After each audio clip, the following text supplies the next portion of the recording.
There is a moment in every civilization when the danger it faces is no longer external, but internal, when the threat is not an invading army or an economic collapse, but something far quieter, far more intimate, something that enters the human body without permission. The bold secret shaping this century is that pollution has crossed the final frontier. It is no longer just in our air, our rivers, or our soil. Analysts suggest it is now inside our bloodstreams, circulating through the very system that keeps us alive. And here's why this matters. When toxins move from the environment into the body, the crisis is no longer ecological. It becomes biological, economic, and ultimately civilizational. This is where the pattern begins. Across history, every major environmental decline has followed a predictable trajectory. It starts with contamination, moves to exposure, becomes absorption, then bioaccumulation, then biological disruption, then systemic stress, and finally societal consequences. 7 stages, each one more difficult to reverse than the last. And although earlier societies faced their own toxic thresholds, none encountered the global, interconnected, persistent contaminants now circulating inside modern populations. Today's crisis doesn't dissipate when the wind changes direction. It doesn't vanish when a river is flushed clean. It enters the bloodstream, the organs, even the cells, and some scientists argue it may stay there for decades. Let me show you exactly how this 7-stage cycle has unfolded before, often with consequences no society recognized until it was too late. Our first case takes us back to ancient Rome, an empire defined by concrete, engineering, and ambition, but also by one of the most widespread toxic exposures in human history. The Romans used lead for everything: plumbing, cosmetics, cookware, coins, even medicine. Lead was easy to melt, easy to shape, and cheap to produce. It made water systems efficient, buildings functional, and trade more profitable. At first, it looked like a miracle. Then the bill arrived. Chronic lead exposure damaged the nervous system, weakened bones, and impaired cognitive function. Roman aristocrats drank wine sweetened with lead acetate, ate meals cooked in lead-glazed pots, and bathed in water delivered through lead pipes. They were surrounded by beauty and poisoned by it. Historical analyses suggest that widespread lead accumulation contributed to neurological issues, infertility, and subtle behavioral shifts that may have influenced political instability in the empire's later centuries. Here's what nobody tells you. The danger wasn't the lead they saw, it was the lead they absorbed. The pattern had already begun. Contamination shifting to exposure, exposure to absorption, absorption to bioaccumulation. Rome never recognized the progression. Few civilizations do. Our second case begins more than 1700 years later, at the dawn of the Industrial Revolution. While the Romans were poisoned slowly, the Industrial Age accelerated toxic exposure at a speed the human body had never encountered. Between the 1750s and early 1900s, Britain, the United States, and parts of Europe burned coal not by the cartload, but by the mountain. Smoke blanketed cities. Rivers became chemical disposal sites. Factories released metals, solvents, and particulates that would linger in soil for centuries. Analysts studying this period argue that it marked the beginning of humanity's transition from localized pollution to systemic pollution. The danger wasn't just the soot that blackened London skies or the chemicals turning rivers opaque. The danger was the shift from environmental toxins that washed away to industrial toxins that persisted, embedding themselves in food chains, in drinking water, and eventually in human tissue. At first, industrialization looked like a miracle. It created jobs, wealth, electricity, transportation, and urban expansion. It doubled life expectancy in some regions. It connected continents and accelerated scientific progress. Then the bill arrived. Throughout the 19th century, respiratory diseases surged. Infant mortality increased in industrial districts. Factory workers suffered from mercury, arsenic, benzene, and cadmium exposure. And yet, even as evidence accumulated, the idea that the environment could infiltrate the body remained abstract to most people. The danger wasn't the pollution they saw, it was the chemicals they ignored. By the early 20th century, the 7-stage toxic cycle had accelerated again. New materials, synthetic dyes, solvents, pesticides, plastics, entered production faster than their health impacts could be understood. The United States introduced leaded gasoline in 1921, dispersing microscopic lead particles into the air for more than half a century. Analysts estimate that generations absorbed these particles unknowingly, with measurable cognitive and behavioral consequences on entire populations. This raises a critical question, one that will only be answered in Section 2. If the Romans were undone by a single toxic metal and industrial societies destabilized by a dozen, what happens when the modern world is exposed to thousands? Before we reach that question, the second case must expand. Because the Industrial Revolution did more than produce contaminants, it created the economic systems that made toxins nearly impossible to avoid. Coal kept cities warm. Chemicals powered agriculture. Plastics made consumer lifestyles possible. Industrial production became synonymous with progress, and progress became synonymous with national strength. Societies learned to tolerate pollution the way an individual learns to tolerate daily pain, gradually, unconsciously, until it feels normal. Some economists argue that this normalization is the point when environmental decline crosses into biological disruption. When toxins become embedded in economic life, removing them becomes more difficult than managing them. Not because solutions don't exist, but because systems rely on the very pollutants that cause the damage. Not strength, dependence. And here's what nobody tells you. The moment a system depends on a toxin for its prosperity is the moment collapse begins. By the late 20th century, the 7-stage cycle had expanded to a global scale. Agricultural fertilizers entered rivers, creating oceanic dead zones. Industrial solvents seeped into groundwater. Burning plastics released microparticles. Factories discharged PFAS, so-called forever chemicals, that resist degradation for centuries. And microplastics, once confined to landfills, began appearing in fish, drinking water, and eventually human blood. This is where the pattern becomes modern. Analysts studying environmental health now argue that society may be entering Stage 4 or even Stage 5 on a global scale: bioaccumulation and biological disruption. In 2022, scientists detected microplastics inside human blood samples for the first time. In 2023, research found them embedded in organs. PFAS chemicals have been found in the blood of nearly every population tested worldwide. Air pollution has been linked to cardiovascular disease, cognitive decline, and millions of premature deaths annually. But here's why this matters financially. When pollution enters the bloodstream, it creates long-term health costs, strains medical systems, reduces workforce productivity, increases disability rates, and reshapes demographic trends. Societal consequences do not begin with protests or political upheaval. They begin quietly with rising healthcare expenditures and declining public resilience. The historical pattern is clear. The Romans never believed lead could weaken their empire. Industrialists never believed chemicals could destabilize economies. And today, some analysts warn that societies may be underestimating the long-term costs of systemic contamination now circulating inside their populations. Not pollution outside, pollution within. Not a dirty world, a toxic body. As Section 1 closes, the question becomes unavoidable. If humanity has followed this 7-stage toxic pattern repeatedly across different eras, what happens when the entire planet reaches Stage 6, systemic stress, at the same time?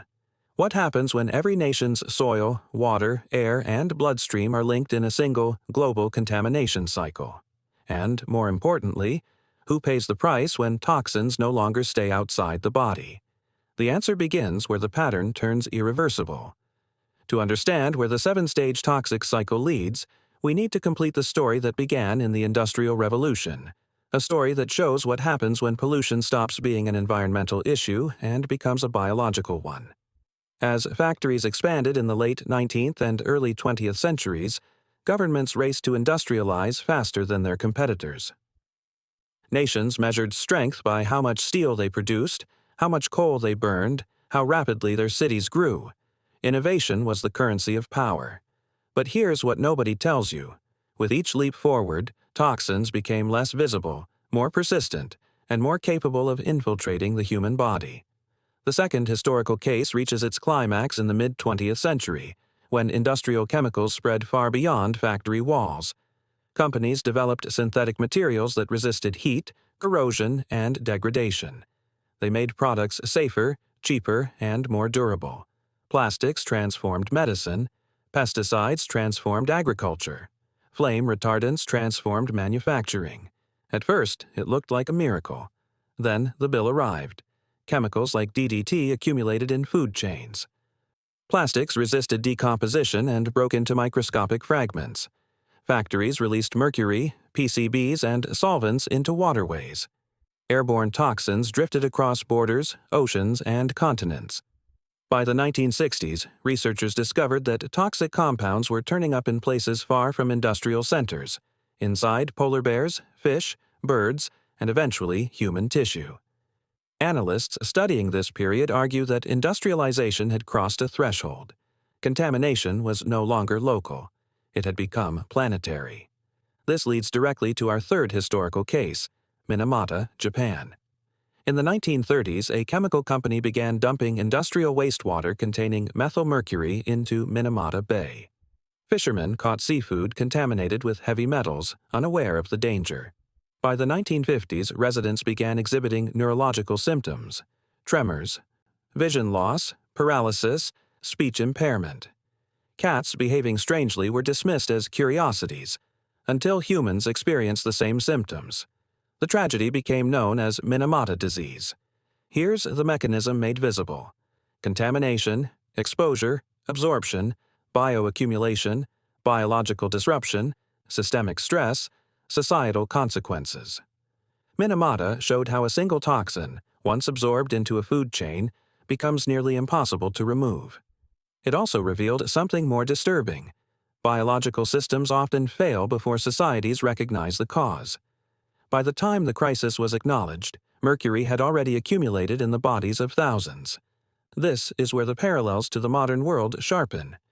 If one factory could poison a bay, what happens when thousands of industries release thousands of toxins simultaneously into a closed planetary system? Analysts studying environmental health suggest that humanity may now be in stage 5 or stage 6 of the global toxic cycle. Microplastics have been found in human blood, lungs, placentas, and digestive systems. PFAS chemicals, used in cookware, firefighting foam, waterproof fabrics, have been detected in the blood of nearly every population tested worldwide. Atmospheric pollution now reaches levels that cause an estimated millions of premature deaths each year. Soil contamination affects the food supply. Water contamination affects entire regions. And the bloodstream, the final barrier, no longer offers protection. This raises the question: how does a society function when toxins become internal rather than external? The answer begins with the body. When microplastics enter the bloodstream, they may travel through organs and tissues. Some studies indicate that they can trigger inflammation, oxidative stress, and cellular disruption.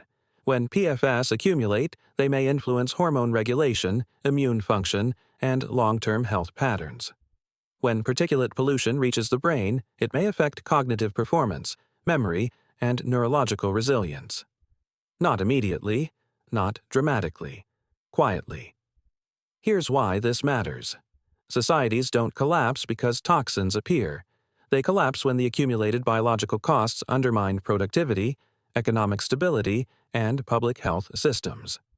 Analysts warn that chronic exposure to low-level pollutants may increase healthcare expenses, reduce workforce participation, and strain government budgets for decades. The 7-stage cycle is not just environmental. It is economic. It is demographic. It is geopolitical. Let me show you exactly how. Stage 1. Contamination affects ecosystems. Stage 2. Exposure affects populations. Stage 3. Absorption affects individuals. Stage 4. Bioaccumulation affects generations. Stage 5. Biological disruption affects public health. Stage 6. Systemic stress affects economies. Stage 7. Societal consequences affect nations. If this pattern applies globally, then the toxic crisis is no longer a future scenario. It's an unfolding sequence. Some economists argue that rising healthcare costs linked to pollution may reshape national budgets more than aging populations or inflation. Others warn that decreased cognitive function related to chronic pollutant exposure could reduce educational outcomes and long-term economic productivity. Public policy decisions, workforce capacity, and even geopolitical strategies may shift in response to these biological and economic pressures. But there is another layer, one that few people talk about. Pollution is not evenly distributed. Wealthier communities often have cleaner air, safer water, and stricter regulations. Poorer regions face greater exposure and fewer resources for mitigation. This unequal distribution means that societal consequences may arrive unevenly, destabilizing regions already under economic strain. Here's the trap. Societies often wait for visible disaster before taking action. But toxins do not create dramatic collapse events. They erode slowly, invisibly, until the damage becomes systemic and irreversible. The global toxic cycle may lead to several potential futures. Let's examine the three most plausible. Scenario 1. Controlled detoxification. Governments invest heavily in cleanup, filtration, chemical regulation, and environmental restoration. Industries redesign supply chains to eliminate persistent pollutants. Consumers shift behavior. Technologies scale rapidly. Health outcomes improve gradually. This scenario requires global coordination and political will. Conditions analysts argue are challenging but not impossible. Scenario 2. Chronic disruption. Societies adapt partially but inconsistently. Some nations invest in detoxification, others delay. Pollution decreases in wealthy regions and increases in poorer ones. Health systems absorb rising costs. Economies slow but do not collapse. Life expectancy trends shift. Global inequality increases. This scenario mirrors the uneven environmental transitions of the industrial age. Scenario 3. Toxic loop crisis. Persistent pollutants continue to accumulate in soil, water, and the human body. Health impacts become widespread. Economic productivity declines. Medical systems strain. Governments face rising costs and falling revenues. Societal stress increases.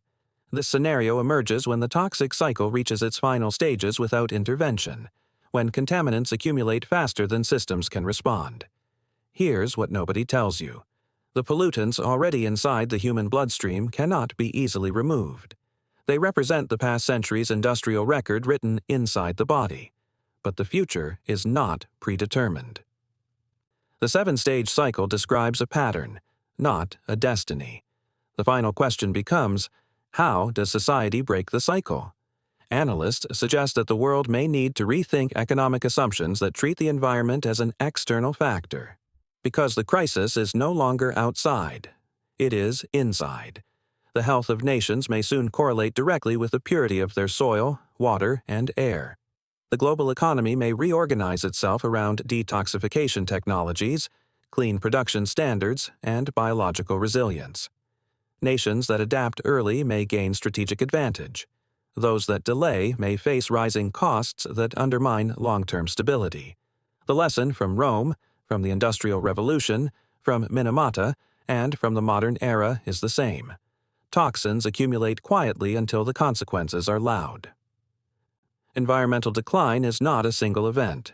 It is a sequence. And the sequence is accelerating. The toxic crisis began with contaminants in the environment.